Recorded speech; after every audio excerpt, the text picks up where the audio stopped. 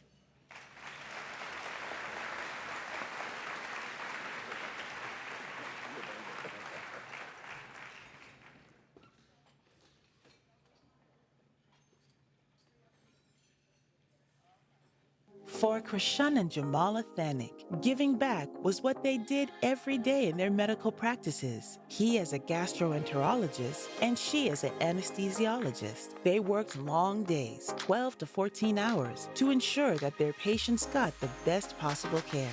But Jamala observed how often patients who experienced pain were told there was nothing else that could be done. She made the decision to learn more about the country's 4 pain management clinics by spending several months away from home to see for herself how those sites operated and take note of their best practices. Like any good spouse and father, Krishan remained at home to juggle work and care for their son and daughter. After Jamala returned, she began offering pain evaluation and treatment to patients at night after a day of anesthesiology work. She later helped to establish the area's first pain management clinic and convince health insurance companies to cover the related procedures. Throughout their careers, the Thaniks were committed to supporting the hospitals where they worked and helped the greater community through donations to the Hindu Temple of Rochester, Salvation Army, and Open Door Mission. They were also instrumental in the creation of the India Community Center in Macedon, Wayne County, and financially backing the effort to open this gathering space for local individuals and families from India.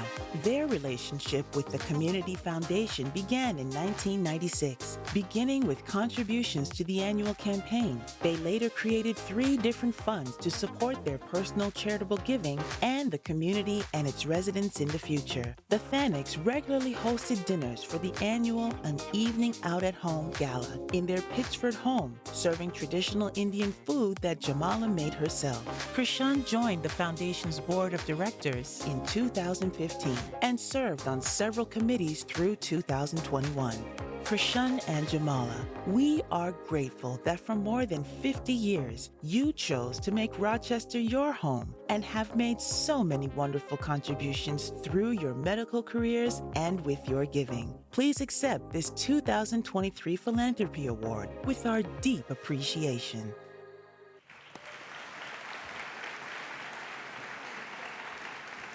And I have to tell you, give them a round of applause.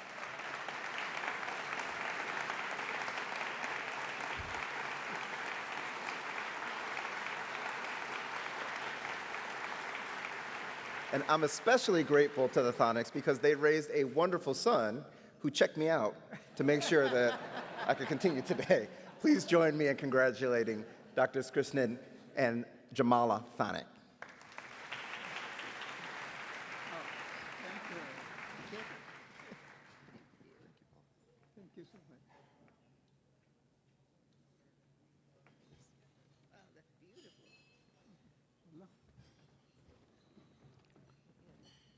Good afternoon. It is our distinct pleasure to accept this award. We came to Rochester in 1972 from India after finishing our doctor degrees there, and then we continued our further training here. And we have been in Rochester since then. Never thought of leaving this place because of so many amenities and so many nice people around us. Now, we have, over the years in our practice, we saw all sorts of people, but at the same time, there was always a subset of people who needed so much help, and there was nobody really there to take care of their issues. Even though there are so many government programs, but still they do not reach at the real lower level where the need is too much. Now, while we were working, we never got a chance, but we always thought how that can be achieved.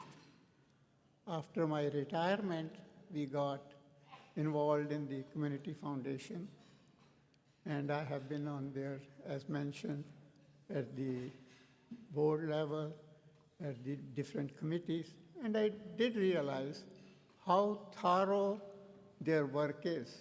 I don't have to tell you more details, as we already heard just a few minutes ago, that each and every angle of the society is looked into, and we provide the help wherever it is needed. Now, when people think of philanthropy, most of the times they find the easy way. That is, we always donate to the places which are very well advertised. And they are mostly very focused on certain areas. And we just write a check and we say, well, they will get all what they need. But we always felt that there has to be some other way. And that we found at the RACF. As you have heard how detailed their research is, they look into all the angles, and they help the people where the need is really there. Now, when you donate here, you have two options. One, you can direct the spending of your funds wherever you like, or a charity of your own choice. But I think the second part is more important, where all the money what you have given is not spent at the same time, but only a portion of it will be used every year. And that portion of the money will be spent with all the features, all the factors what we talked just a few minutes ago. And with that, your donation will last much longer, for years to come, because this is possible because the very well planned, not only the spending, but at the same time, how the money is invested, what you have given to the foundation. Now, another simple point I want to make is, most of the time think they will donate when they retire. When their retirement time comes, then they'll say part of it they will donate. But I think that's not the real thing. We can start earlier. We don't have to start with huge amount of money to start with. You can start with even a small amount and then keep on doing periodically as your needs and wishes are. And that will help the community, this program, to work much better and much for longer period of time. So the time to think is not your retirement. Time to think is now. Try to invest even smaller amounts, whatever you can do to help our culture and the society. Thank you so much. Should we go this way? Or that side? You want to say? My husband has said everything that I would say. In general, I think it's a wonderful thing to help with different kind of needy.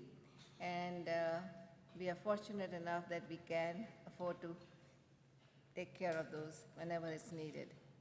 And we appreciate this society and the people around that, and thank you so much for giving us this honor. Thank you.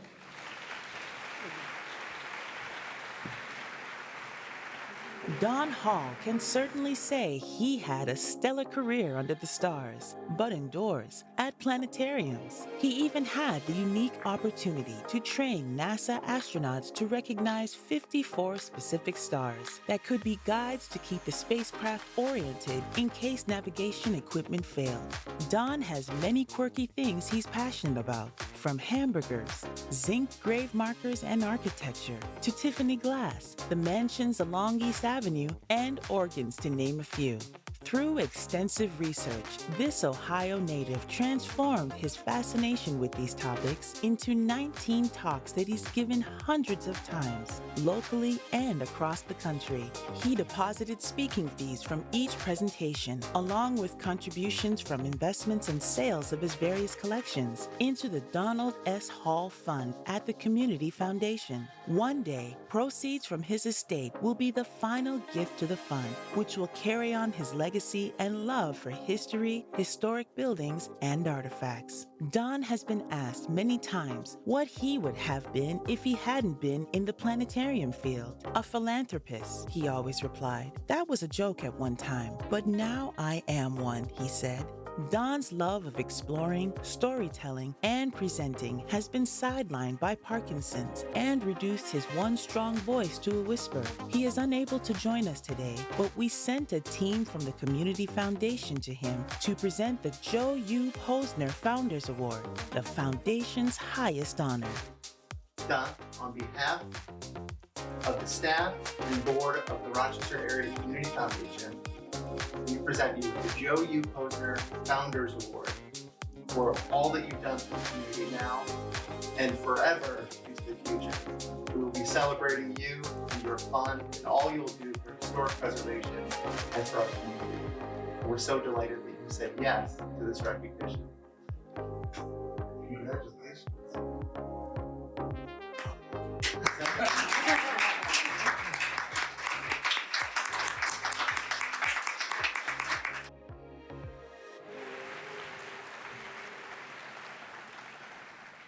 And we are so honored to be joined today by Don's daughter, Elizabeth Hall. Join me in offering congratulations.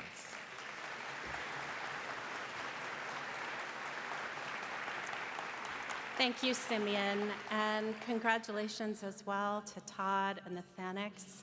You all are a model for your philanthropy, as is my dad. He's prepared some remarks for me to read, so I hope you will tolerate a little bit of Don Hall humor, and I'll try to be brief and get you on your way with your afternoon. So my dad writes that he established a fund in 2006 at the Community Foundation and allowed him to make contributions of all sizes, as small as $100 and larger gifts from his investments, plus the sale of his rather immense art pottery collection. I'll add that it was my dad's collection of depression glass that allowed me to attend college. I have been adamant, he writes, about not making grants while he was still adding to the fund so that the total would be larger. Because of my volunteer work as a tour guide at the Mount Hope Cemetery, Dad heard about a belief that you die 3 times. The first is when your heart stops beating. The second is when you are buried or cremated. And the third is when the last person says your name. Dad thought I could become immortal. Because his name is the name of the fund, so people will be saying his name a long time into the future. Further research from my dad proves that this is not as simple as it appears. Apparently, this person has to have known you while you were alive, so he's still working that out. However, he says he can clearly recall sitting in his investment advisor's office, watching the numbers grow as he added up the figures that would total his net worth. Then, after the value of his house from Vic Park B, the sale of that was added, he realized there was a 1 in the 7th place, and he was a millionaire. I'll add that my dad was a nonprofit executive, retired at age 55. You can do this too. My thoughts, my dad writes, soon went to his own late father, who used to say he had heard that the first million was the hardest, so you were working on the second. He never made that either. People would occasionally ask my dad if he had not been the planetarium director, what would he have been? And you saw in the video a philanthropist. He is thrilled that now he is one. He also writes about how he got started, and this story was new to me as well. So he says, when I was about age 15, My dad bought me and my mother a Hammond spinet organ, which we both learned to play. So when my dad wanted to get me started as an investor, he asked me what company I would like to have a piece of. I replied, Hammond Organ. It turns out that Hammond Organ was a well-managed blue-chip company of which I became the proud owner of 10 shares. One final thought from my dad. Everyone in this room ought to express gratitude for the notion of endowment. The investment growth of these permanent dollars with the foundation averages 9% over the last 33 years. That is amazing.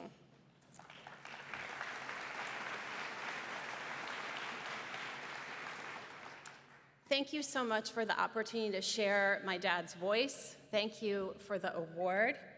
And I hope that his plan and lining up his intention with his actions to retire early, to become a philanthropist, and to donate so much to the city of Rochester, which he dearly loves, is a model for all of you. So thank you again for joining this afternoon. Thank you for the privilege of having me visit from Seattle so I could be here with all of you. And back to Simeon.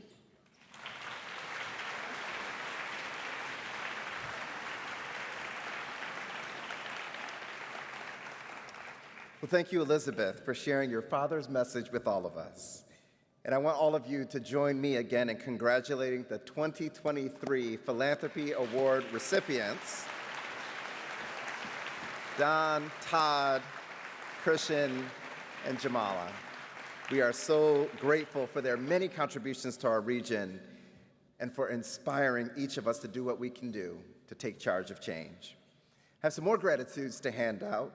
We certainly want to thank our guest speakers, Sandy and LaShunda, for their compelling tales. All right, warm your hands up for clapping on this one. We want to thank our performers from Jiva's Wizard of Oz.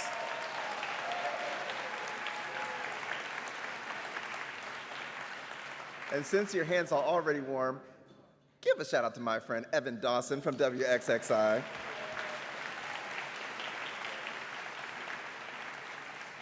We also want to thank all of the exhibitors at the reception, many of which are affiliated in some way with our Philanthropy Award recipients.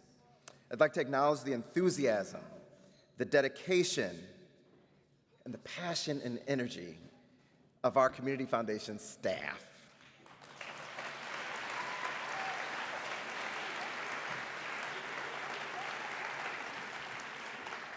And I want to give a special shout out for someone that stepped up to the mound and hit some curveballs today, our event coordinator, Donna Ritchie. Give her a round of applause.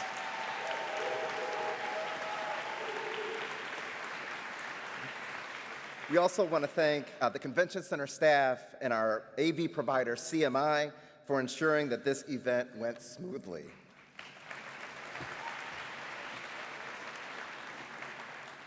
So I'd like to leave you with a parting thought.